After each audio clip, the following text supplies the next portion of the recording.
Les invito a abrir la escritura en el libro de Habacuc, capítulo 3, versículo 2 y 3.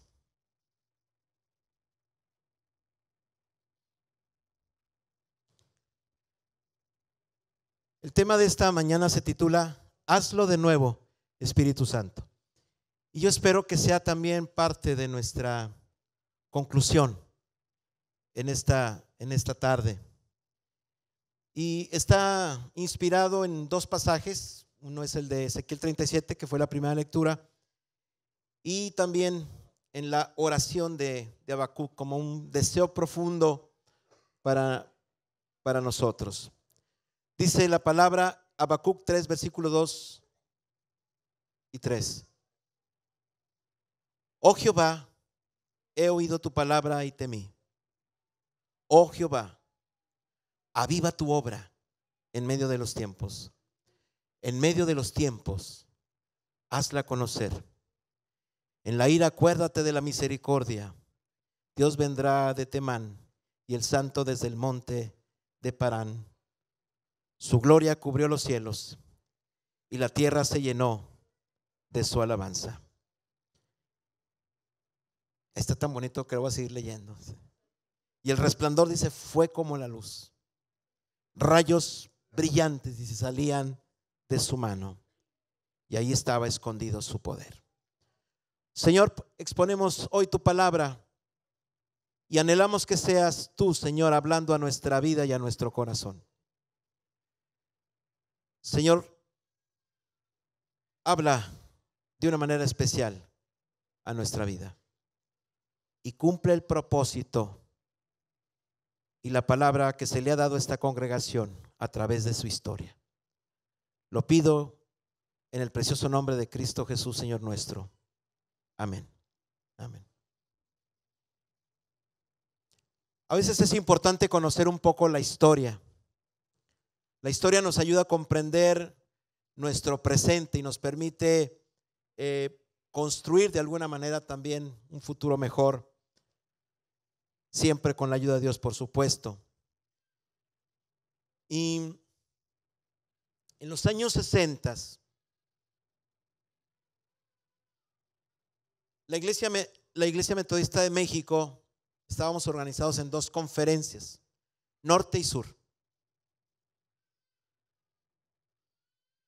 Y a mí me tocó vivir un tiempo donde yo en lo particular como miembro de la Iglesia Metodista no podía hacer diferencia entre una iglesia católica y una iglesia metodista, la verdad. No le encontraba diferencia por algunos aspectos. Y un día mi madre, que es muy linda mi madre, ella tiene una filosofía, no sé si ya se los dije, pero es de fórzalos a entrar. Ella es así, muy. Y entonces yo andaba en mi etapa así como que media rebelde. Y entonces un día me salí de la iglesia metodista y me fui a una iglesia católica. Y la verdad, el padre se aventó una buena homilía. Resultó ser mejor predicador que el que teníamos en la iglesia.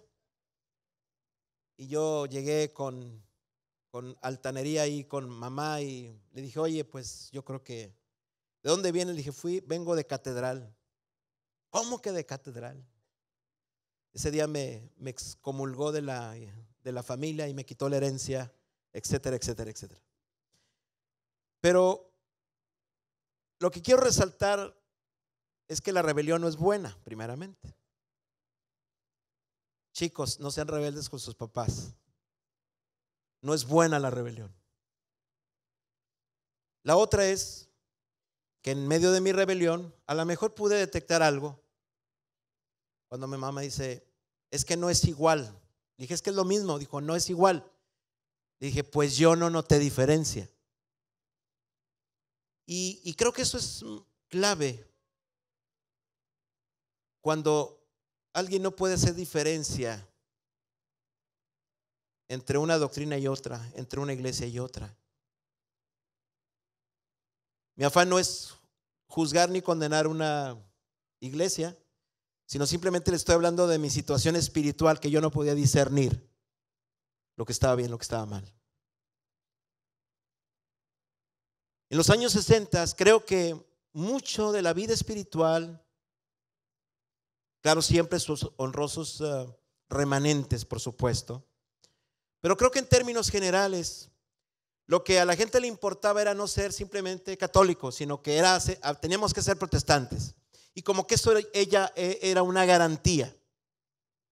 Pero al final de cuentas, muchos vivíamos solamente en una tradición protestante, pero sin la experiencia probablemente del nuevo nacimiento. Eso es a lo que voy. Religiones y tradiciones hay muchas y podemos vivir en ellas. Pero la pregunta es, ¿has nacido de nuevo? ¿Te has arrepentido? ¿Te has encontrado con tu Creador? Eso es lo importante. ¿Has nacido de nuevo? ¿Sabes hacer diferencia entre lo sagrado y lo profano? Si no es así, entonces algo está faltando en nuestra vida.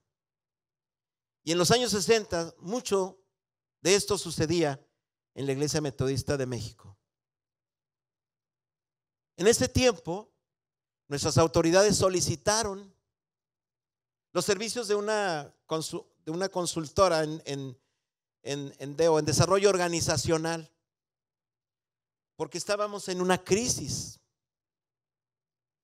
Y estos consultores seculares revisaron las estructuras de la iglesia, desde su membresía, los protocolos, todo, la disciplina, etcétera, etcétera, etcétera, finanzas, crecimiento numérico, como crecimiento natural, en fin, fue algo exhaustivo aquel estudio.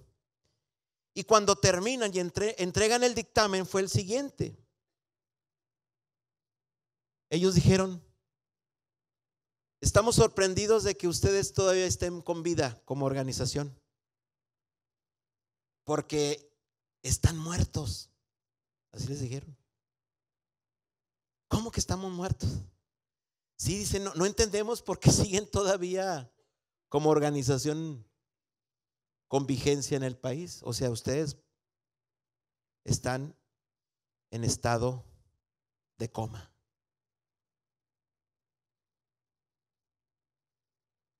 Claro que eso nos ofende, ¿verdad? Entonces, esto que les digo está totalmente respaldado. Pero entendemos por qué en los años 60 seguíamos todavía con un respirador. ¿Por qué? Por la misericordia de Dios.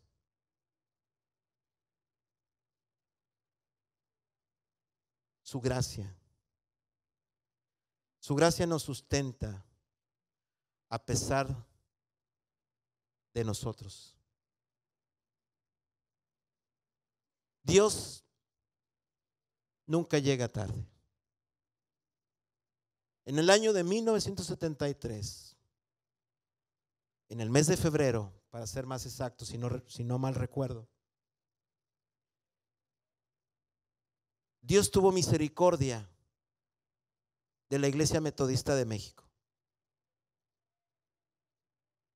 y le plació escoger a un instrumento, una iglesia que creo que se llama el Divino Salvador. Creo que está en Nuevo Laredo. Creo que está en Mina y Ocampo, si no mal recuerdo.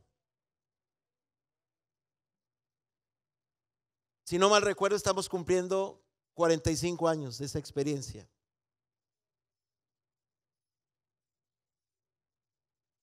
Y al Espíritu Santo le plació traer aliento de vida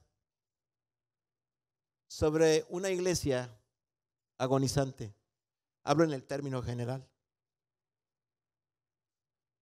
Pero Dios empezó a hacer algo en una célula de su cuerpo, el Divino Salvador. El viento empezó a soplar. El fuego cayó sobre este lugar.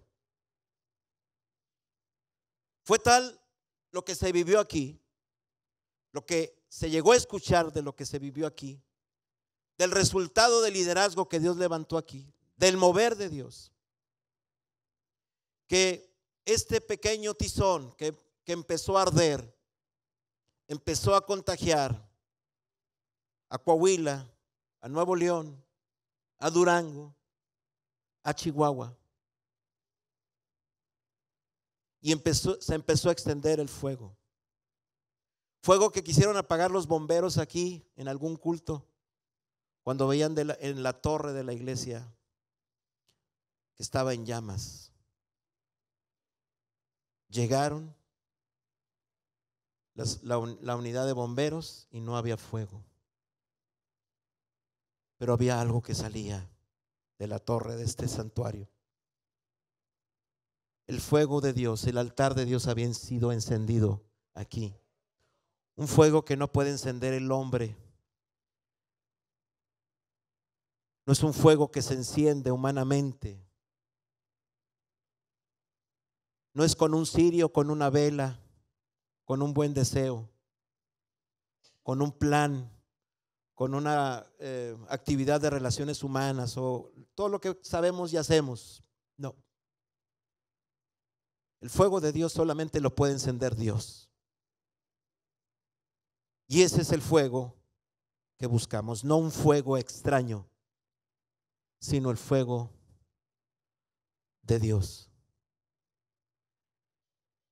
El Espíritu Santo sopló aliento de vida sobre nuestras estructuras eclesiásticas y levantó así una generación poderosa en espíritu, de la cual probablemente muchos de ustedes son parte de este mover. Probablemente muchos de los que estamos aquí somos parte de los que fuimos contagiados en su momento, de ese fuego que empezó a esparcirse. Probablemente hoy estén los hijos, los nietos de aquellas personas que vivieron ese mover. Ese mover del Señor levantó una generación, como les dije hace un momento, poderosa en espíritu, la cual experimentó en este lugar lágrimas de arrepentimiento, sanidades maravillosas, asombrosas, milagros, carismas. Dios llamó a hombres y mujeres al ministerio, que hoy muchos de ellos sirven al Señor, y un nuevo despertar espiritual para el norte del país. Por eso me atrevo hoy a decirle a la iglesia que quiero unirme a ustedes y juntos poderle decir hoy al Señor: hazlo de nuevo, Espíritu Santo. Hazlo de nuevo, Espíritu Santo. Esto no lo puede hacer el hombre. No lo puede hacer más que Dios. Yo estoy buscando lo sobrenatural sobre la iglesia. Eso sobrenatural que actuará en lo físico y nos permitirá ver lo que nunca antes habíamos visto. Hoy recordamos el pasado no para hacer residencia, sino como una referencia para nuestro presente y para nuestro futuro. Hoy se necesita urgentemente, y disculpen que sea tan reiterativo y tan repetitivo en eso, necesitamos al Espíritu Santo para poder lograrlo y hacerlo. Pero el Espíritu Santo no es la tercera persona de la deidad que nosotros podemos manejar a nuestro antojo o manipular. Él es quien tiene que venir. Él es quien tiene que escuchar nuestro deseo, nuestro clamor, para que nos visite. Que hoy puedas tú experimentar el viento recio de su espíritu, el fuego de Dios, la forma en la que Dios se quiera manifestar a través de su espíritu, Puede ser a través de un quebrantamiento, a través de la alegría, a través de un carisma, a través de un milagro. Pero de alguna manera el Espíritu Santo es el único que lo podrá hacer de nuevo y renovar nuestra experiencia. Volviendo al pasaje de Ezequiel 37, donde iremos entresacando la enseñanza de esta mañana.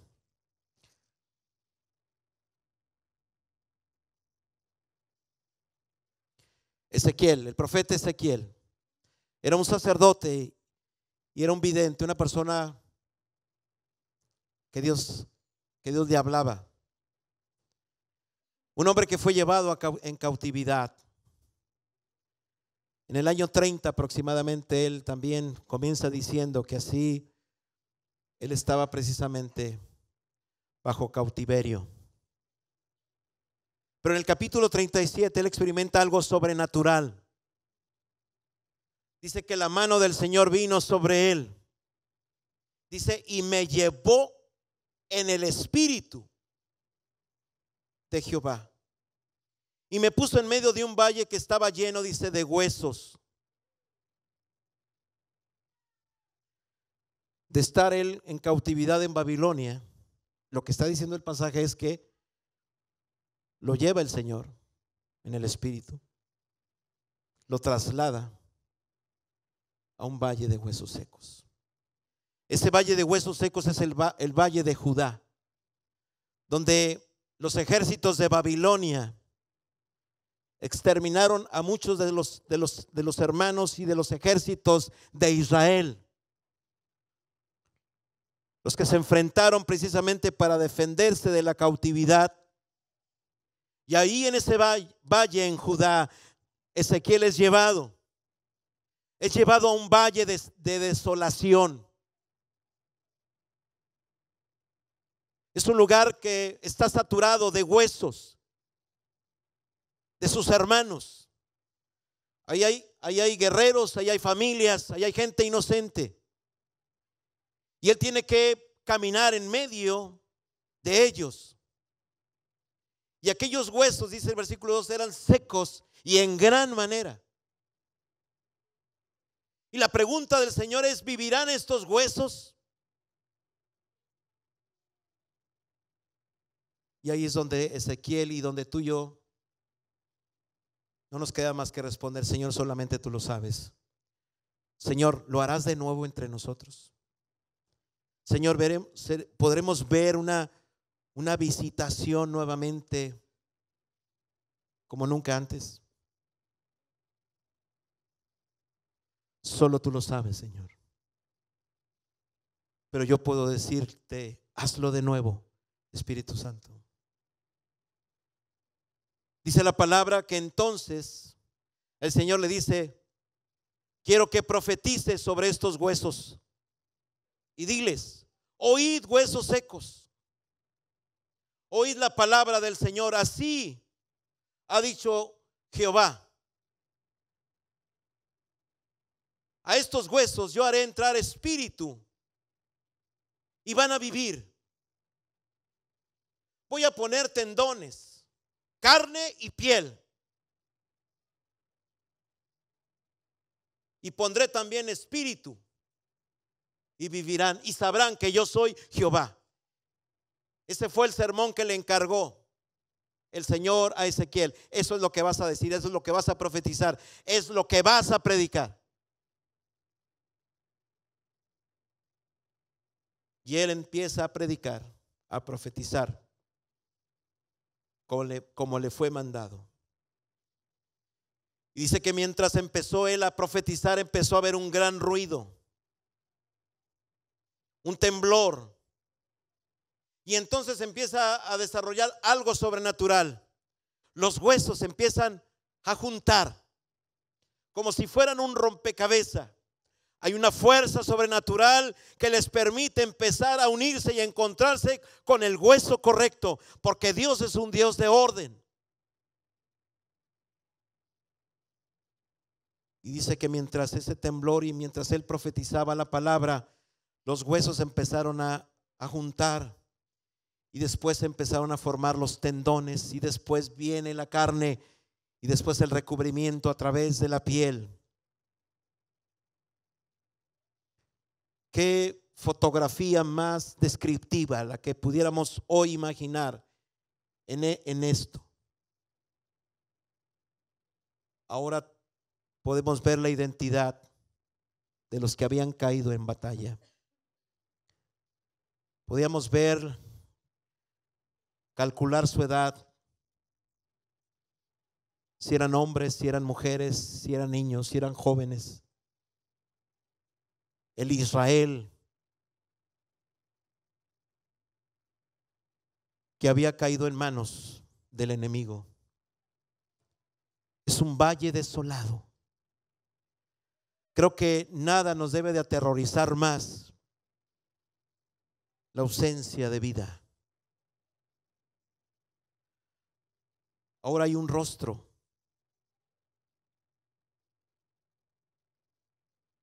Quizás se podrían, no sé si Dios permitió que Ezequiel pudiera ver las heridas de aquellos, cicatrices, como una evidencia de lo que Dios estaba haciendo en ese volver a dar vida. Pero están ahí, pero sin espíritu. Versículo 8 dice: no había en ellos espíritu. La iglesia debe de ser el lugar donde se manifiesta la vida. Creo que debe de ser muy triste, y es muy triste cuando nos ha tocado experimentar, ver iglesias en desolación. Cuando pareciera que ha caído una maldición sobre un lugar ténebre, lúgubre. Es algo que se puede experimentar y sentir cuando se ha permitido cierta contaminación o mucha contaminación en un lugar sagrado, en un lugar que se ha dedicado a Dios. Es algo que se siente tenebroso, desolado. Y creo que cuando falta precisamente ello, solamente podemos tener personas sin una vida espiritual saludable, muertos espiritualmente. Eso es desolación. Dios nos libre de ello, y Dios libre a nuestras congregaciones y al cuerpo de Cristo en general. No importa cuál sea la denominación, pero nuestra trinchera es el metodismo, es nuestra iglesia. Es por la cual tenemos que trabajar, luchar, interceder. Es donde Dios nos ha colocado para trabajar, para ministrar. Aquí es donde Dios nos alcanzó. A mí es donde Dios me alcanzó, donde mi familia ha servido.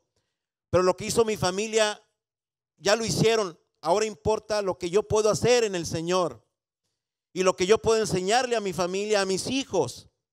Cada quien dará cuentas, pero yo soy el encargado de que el Dios de Abraham, de Isaac y de Jacob se siga conociendo en mis generaciones. Y eso es la gran encomienda que tenemos. Señor, las iglesias pueden sanar, las iglesias pueden resurgir. Señor, las iglesias pueden tener avivamiento. Sí, sí pueden. Si el Señor lo hace. Si es el anhelo de nuestro corazón, Dios tendrá misericordia y lo hará perfectamente.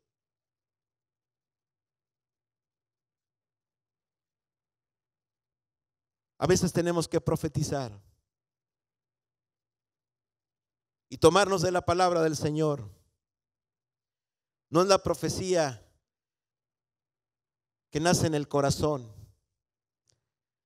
la que dice: Dios me dijo que usted se va a casar con aquella persona. No, por favor, hermanos. No. Es mejor orar, orando y viendo. La profecía es la palabra de Dios. La palabra, la predicación. Esa es la que edifica. La profecía es Espíritu, ven, sopla de los cuatro vientos. Y sopla sobre estos muertos, dice, y vivirán. Cuando la palabra y Jesús dice, no han escuchado Dios de Abraham, de Isaac y de Jacob, significa que Dios no es un Dios de muertos, sino de vivos. De vivos. Nuestro culto es a la vida, al que da la vida.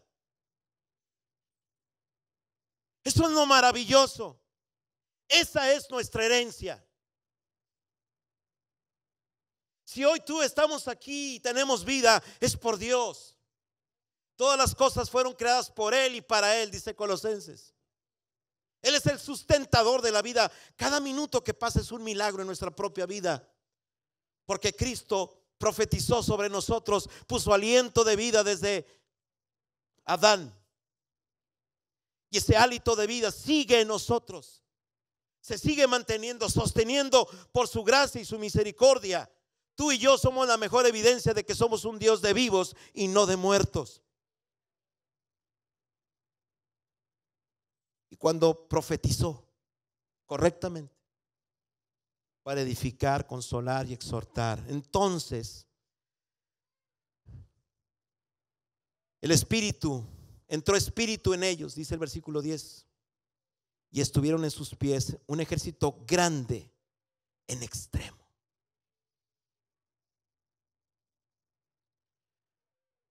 Y le dice el Señor, ¿ves este ejército que tiene vida? Hace unos momentos no tenían valor, pero hoy tienen un gran valor. Lo que nos da el valor es la vida. Este ejército es la casa de Israel, los que cayeron en la batalla, los que estaban en el valle de desolación, los que humanamente no podíamos ver nada. Lo único que podíamos ver era como lo que decían los consultores de desarrollo organizacional. Oye, pues nosotros vemos que esto está muerto, pero Dios ve las cosas de otra manera y tiene las herramientas y el poder para transformar la desolación en vida. A veces, como dice el versículo 11, nuestros huesos se secaron y pereció nuestra esperanza y somos destruidos. Cuando el mover de Dios deja de ser parte de nuestra vida, cuando es contristado el Espíritu Santo, entonces no hay gozo. Y dice la palabra, ustedes lo han escuchado en Proverbios 15:22, el corazón alegre constituye un buen remedio, pero el espíritu triste seca los huesos. Y eso nos lleva a desolación, ¿sí? Con nuestra vista perdida, ausentes, escuchamos, oímos, pero no escuchamos bien, no atendemos bien, porque hay tristeza. Por eso decía David, vuélveme el gozo de tu salvación y espíritu noble me sustente. No quites de mí tu Santo Espíritu, no contristes al Espíritu Santo de Dios. Segunda de Reyes 13:21, para ir cerrando este momento. A veces hay pasajes un poco extraños, peculiares en la Escritura. Segunda de Reyes 13, versículo 20 y 21, y nos narra que murió el profeta Eliseo. Dice que lo sepultaron. Entrado el año, vinieron bandas armadas de moabitas a la tierra. Quiere decir que cuando menos pasaron meses o un año de la muerte. Y aconteció que al sepultar a un hombre, dice, súbitamente vieron una banda armada y arrojaron el cadáver en el sepulcro de Eliseo. Y cuando llegó a tocar el muerto los huesos de Eliseo, dice que revivió y se levantó sobre sus pies. Ay, nanita, qué miedo. Digo, es como para dar miedo, ¿verdad? Pero espero que no vayamos y busquemos tumbas así y aventemos gente recién muerta para ver si se levanta. No se trata de eso. Lo que sí yo encuentro aquí es que a veces Dios deja ciertos pasajes para que no olvidemos y entendamos que Él es la resurrección y la vida. Eliseo tenía esa doble porción del Espíritu. Fue un hombre de Dios, un hombre con unción. Y creo que de alguna manera este pasaje nos lleva a entender que lo que Dios toca, es lo que Dios llega a tocar, eso da vida. Si Dios ha tocado tu vida, si estábamos muertos en nuestros delitos y pecados, si Dios tocó tu vida, está tocando nuestra vida, entonces vamos a poder dar vida a la gente que está cerca de nosotros. Vamos a hacer inspiración, aliento. Podemos ministrar en el nombre del Señor. Y pueden fluir a través de nuestra vida los carismas o la bendición que Dios quiere realizar, porque Él trabaja con nosotros. Nosotros trabajamos con el Señor. Por eso aquella mujer que se acercó a Jesús y anhelaba tocar cuando menos el borde de su manto, porque ella dice: si tan solo tocar el borde de su manto seré sana. Aquella mujer entendía que aquel hombre era un ungido, tenía la unción de Dios, que Dios actuaba sobre él, que él estaba impregnado de esa unción. Entonces en su lógica decía: basta con tocar un poco de él para yo poder recibir esa unción. Y así fue, al grado que Jesús, en medio de la multitud que lo rodeaba, empezó a decir: ¿quién me ha tocado? Y los discípulos dicen: maestro, ¿qué pregunta? Estás rodeado de gente, sí, pero hay una sola persona que me ha tocado con fe y he sentido que ha fluido virtud de mi vida. Eso es lo que hace el Señor. La unción de Él da vida.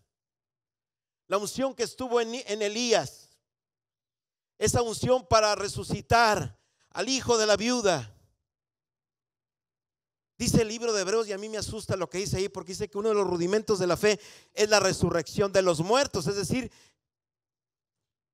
que entre el ABC del cristianismo debe estar la oración por los muertos, y habrá resurrecciones. ¿Será? Creo que sí. Y para ello necesitamos al Espíritu Santo. Porque esas resurrecciones que Él puede hacer a través de tu vida o de mi vida, en su nombre, son testimonio. Son testimonio.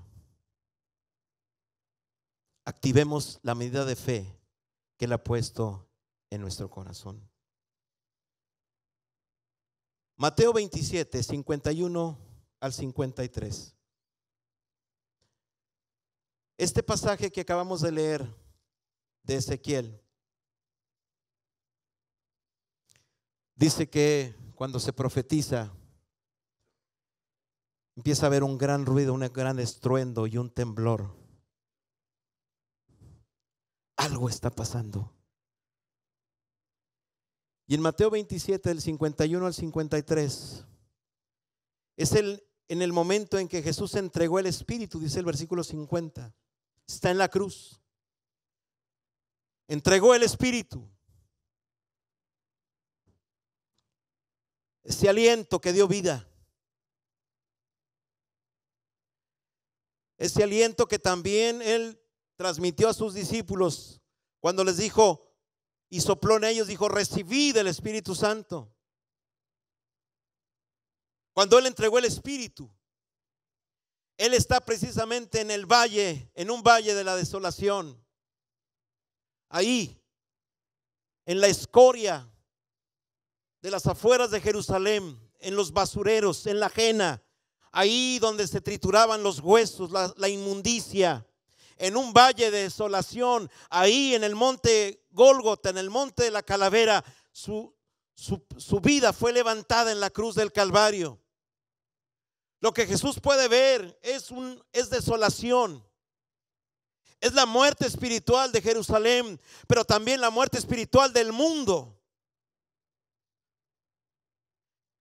El castigo de nuestra paz fue sobre él y por su llaga fuimos nosotros curados.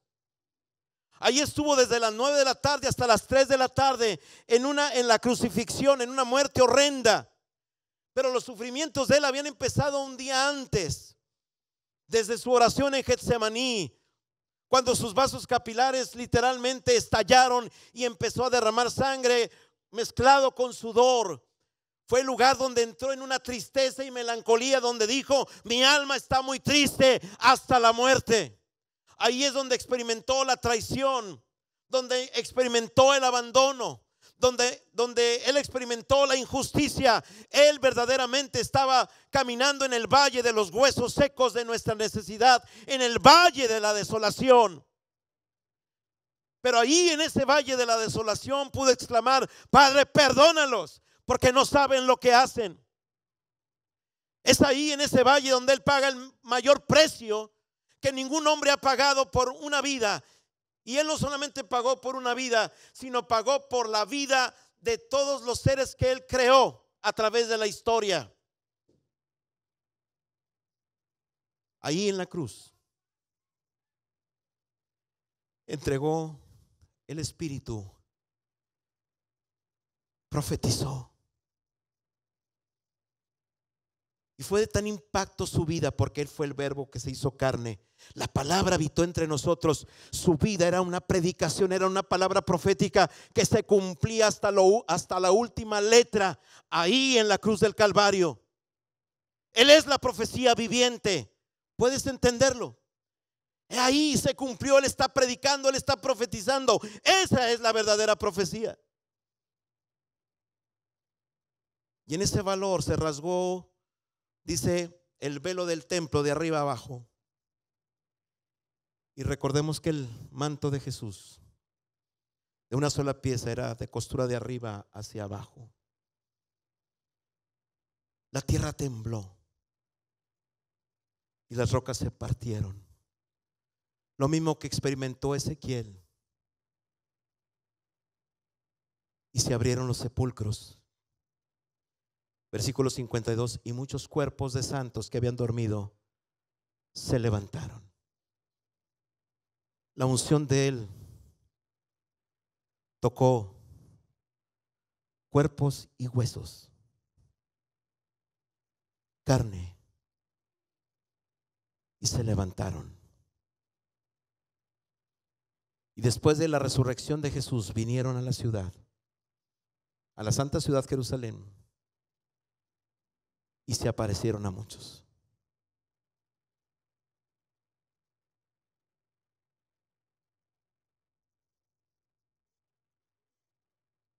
Qué maravilloso es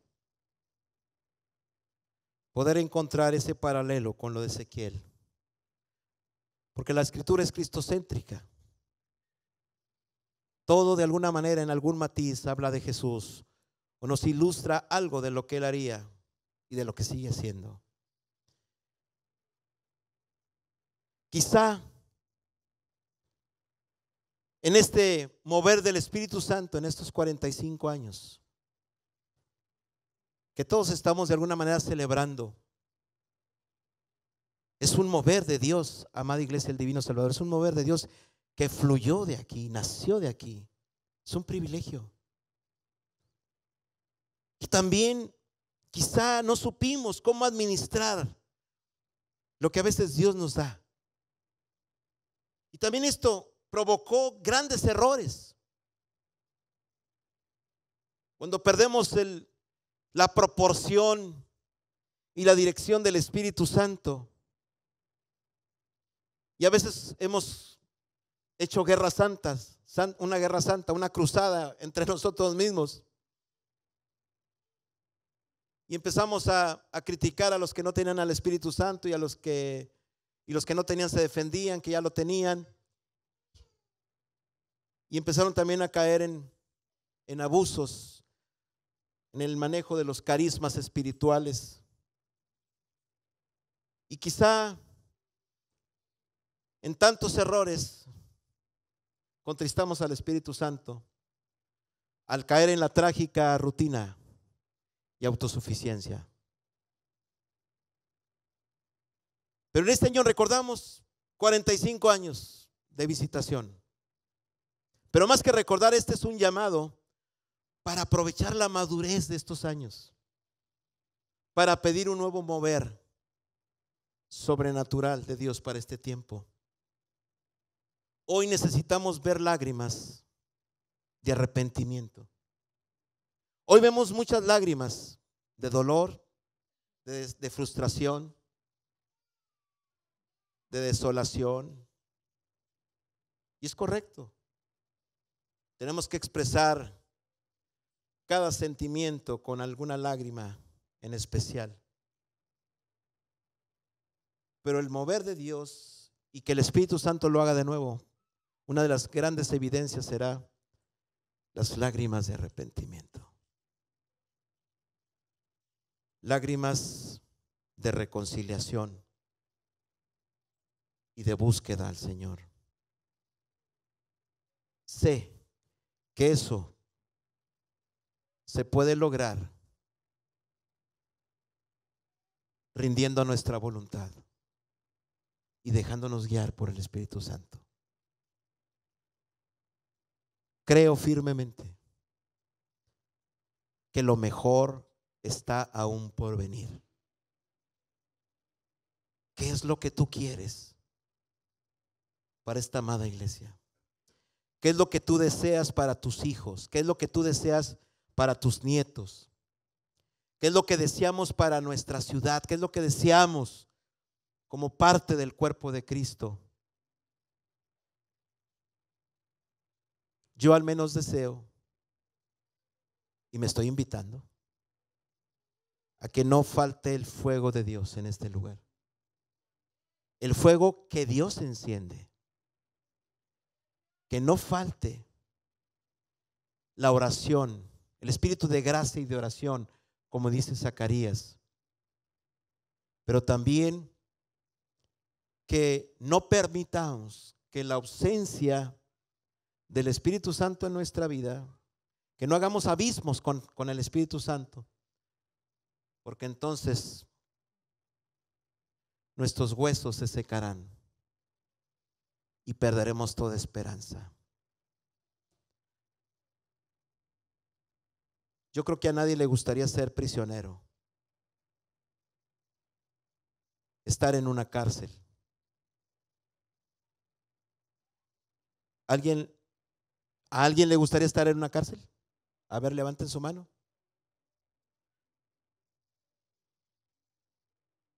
Yo creo que a nadie. Pero yo le voy a pedir al Señor que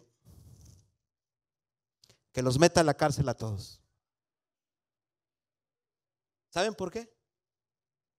Les voy a presentar su prisión. Zacarías 9:12. Amada iglesia, el Divino Salvador, Pastor Mario Sánchez y todos los pastores que me estén escuchando hoy y ministerios, así dice el Señor: volveos a la fortaleza, oh prisioneros de la esperanza. Esa es la prisión que yo quiero para ustedes, que seamos prisioneros pero de la esperanza. ¿Sí?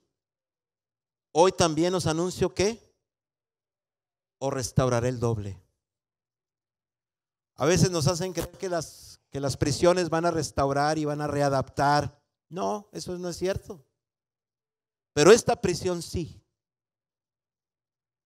nos va a restaurar el doble. Es la prisión de la esperanza. Es la esperanza no avergüenza. Así de hermoso es nuestro Dios. Por eso, mi oración es esta mañana, esta tarde: Señor, envía a tu Espíritu Santo que sople de los 4 puntos cardinales, de los 4 vientos. Ven y sopla sobre Mina y Ocampo, sobre el divino Salvador, sobre cada familia, sobre cada generación, sobre las personas que están llegando a este lugar, las que van a escuchar el evangelio, los hogares que se van a abrir para dar estudios bíblicos y que ahí pueda haber convertidos, que el evangelio pueda fluir. Y para ello necesitamos prisioneros de la esperanza, personas que le crean a Dios, que crean en Dios, que le crean a Él y que se entreguen a Él. Hazlo de nuevo, Espíritu Santo.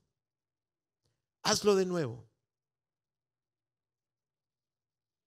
Sé que algo se está gestando en el Espíritu. Sé que hay algo que se está gestando en tu corazón y en tu mente. Muy pronto se dará a luz el fruto del Espíritu en nosotros. Algo está por venir. Espéralo, anhela ese momento. Espéralo. Créele a Dios. Este es un tiempo para seguir buscando de Dios, para profundizar, para abogar mar adentro en sus promesas. La iglesia vivirá y se levantará y será un ejército grande, fuerte, con la unción de su Espíritu.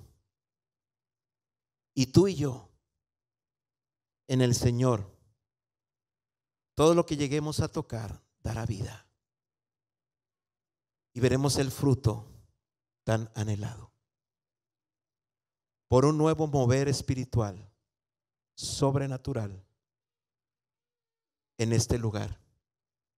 Y le agradecemos a Dios por haber visitado esta iglesia, por estar con ustedes hasta el día de hoy. Pero creo que el llamado del Espíritu a ustedes es: boguen mar adentro. Hay algo más para este tiempo. Si puedes creerlo, ponte en tus pies y vamos a terminar este momento en oración.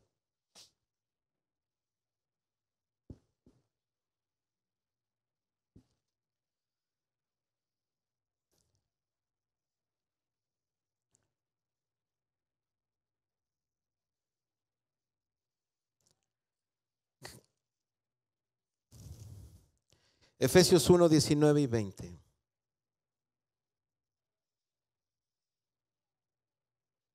Y con eso apoyaremos la oración de este momento. El Señor, versículo 18, alumbrará nuestros ojos, nuestro entendimiento. Y vamos a saber cuál es la esperanza a que Él os ha llamado. Por favor, diga: soy prisionero de la esperanza. Amén, amén. Para que sepáis las riquezas de la gloria de su herencia en los santos. Y vean lo que dice el versículo 19, dice: y cuál la supereminente grandeza de su poder para con nosotros, los que creemos, según la operación del poder de su fuerza, la cual operó en Cristo, dice, resucitándole de los muertos y sentándole a su diestra en los lugares celestiales. La supereminente grandeza de su poder es lo que vendrá para nosotros en este tiempo, porque se necesita. Si usted siente en su corazón venir al reclinatorio, orar en su lugar donde usted sienta, pero vamos a tener este momento y vamos a profetizar sobre su vida, sobre nuestra vida. Señor, profetizamos sobre la iglesia de acuerdo a lo que dice tu palabra. Señor, ¿vivirá tu iglesia en este tiempo? Sí, vivirá. Porque Cristo amó a la iglesia dando su vida en la cruz. Profetizamos y pedimos al Espíritu Santo que sople de los 4 puntos cardinales, de los 4 vientos, y venga un viento recio sobre este lugar. Un viento acompañado por un fuego que hará arder el altar con la supereminente grandeza de su poder. Señor, necesitamos un fuego, no un fuego extraño, sino el fuego que proviene de ti, aquello que da paz al corazón, aquello que nos permite respirar la paz que sobrepasa todo entendimiento. Llena este lugar, esta atmósfera con tu amor. No permitas que ninguna iglesia pueda vivir en desolación. Tú eres la vida y a ti acudimos en esta mañana. Señor, tú conoces mi nombre, tú conoces mi corazón. No hay nada que yo pueda esconderte. Te necesitamos tanto, Espíritu Santo. Más allá de las expresiones de poder, necesitamos tu comunión, Espíritu Santo. Por favor, ven y abrázanos, Espíritu Santo, y que podamos tener una comunión como nunca antes contigo. Que podamos renovar nuestra comunión contigo. Si hay algo en lo que te he contristado, Espíritu Santo, te pido perdón en el precioso nombre de Jesús. Sé que Jesús te dejó para guiarnos a toda verdad. Sé que Jesús dijo que contigo haríamos cosas mayores.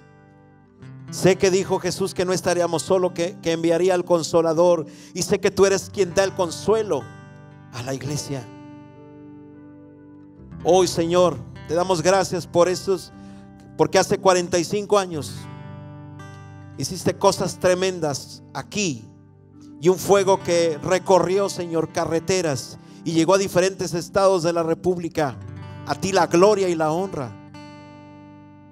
Pero, Señor, son tiempos también que han sofocado en muchos lugares el mover tuyo.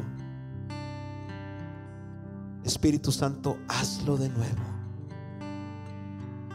Que esta palabra quede grabada en nuestros corazones.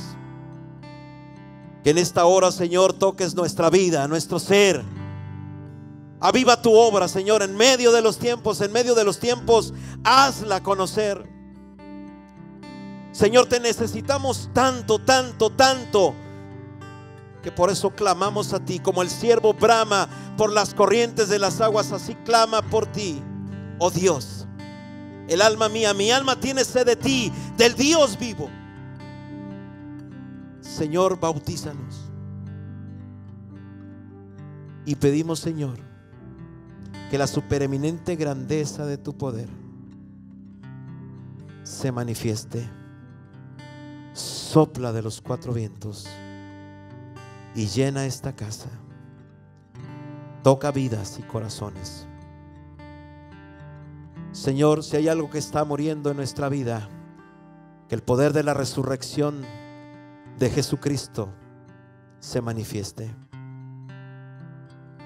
Si hay algo en nuestro cuerpo físico que está muriendo, si hay alguna enfermedad, si necesitamos un milagro creativo, hazlo, por favor.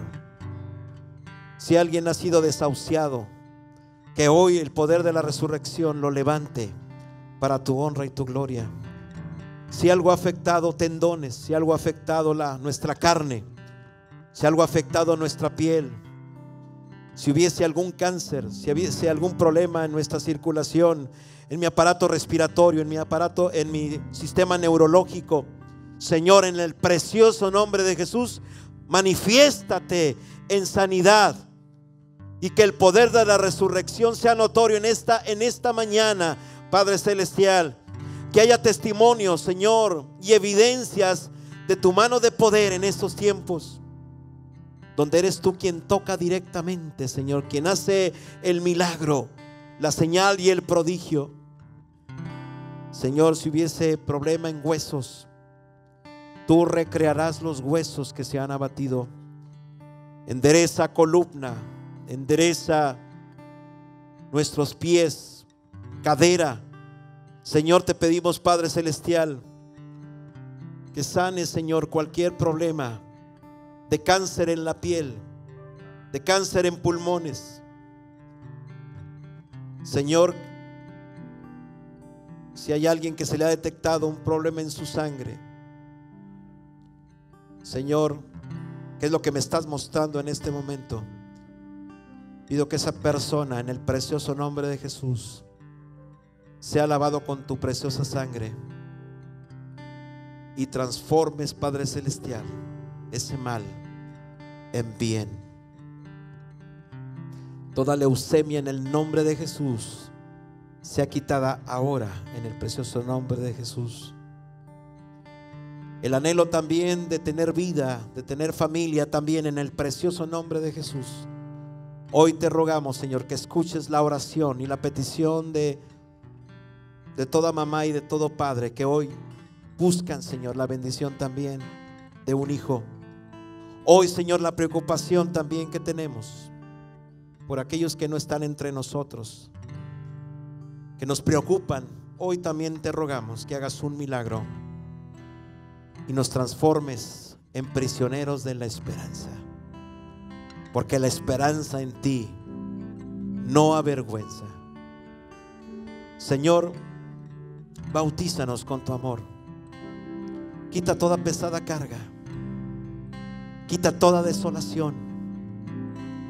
Permítenos, como dice la Escritura, alumbra nuestros ojos y nuestro entendimiento, y que la supereminente grandeza del poder tuyo sea una realidad entre nosotros. A Dios solo la gloria, a Él solo el poder y a Él solo el reino. Que la gracia de Dios Padre, Dios Hijo y Dios el Espíritu Santo sea con cada uno de ustedes y con vuestras familias, ahora y siempre. Amén.